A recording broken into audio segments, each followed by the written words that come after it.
Maris Racal, natuto sa pagkadapa. Jericho Rosales inialay sa ina ang 9th Eddy's Best Actor. The winner for Best Actress is Miss Maris Racal.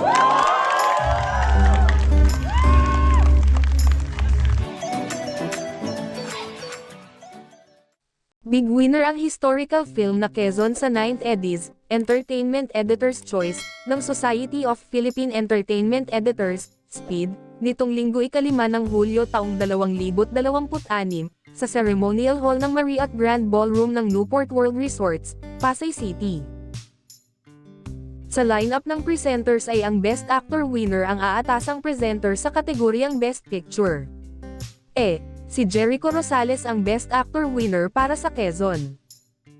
Nang mabasa ni Eco na ang pelikula niyang Quezon ang Best Picture, napatalon siya sa tuwa. Emosyonal ang award-winning kapamilya actor na si Jericho Rosales sa pagtanggap ng kanyang Best Actor Award sa The 9th Eddy's.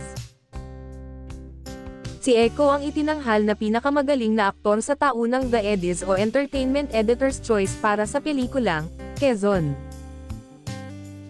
Ayon kay Eco, napakahalaga pa rin para sa kanya bilang alagad ng sining ang mabigyan ng parangal para sa pinaghirapan at pinagtrabahuan nilang pelikula.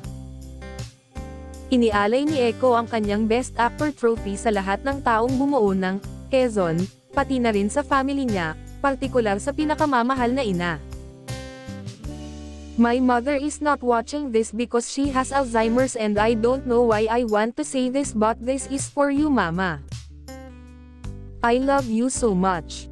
For my family, when situations get so tough, I want to let you know that you guys are my greatest mission. Nag-artista ako dahil sa inyo, bahagi ng kanyang acceptance speech.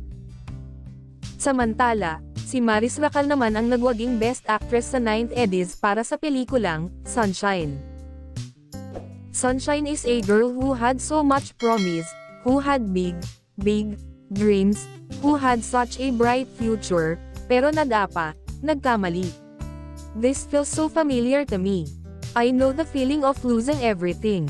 Matatanong mo sa sarili mo if titigil mo na lang ba? Burado na ba sarili mo, pero hindi. Sa story ni Sunshine pinili niya mabuhay mga pangarap niya. This award is for all the sunshines in this world.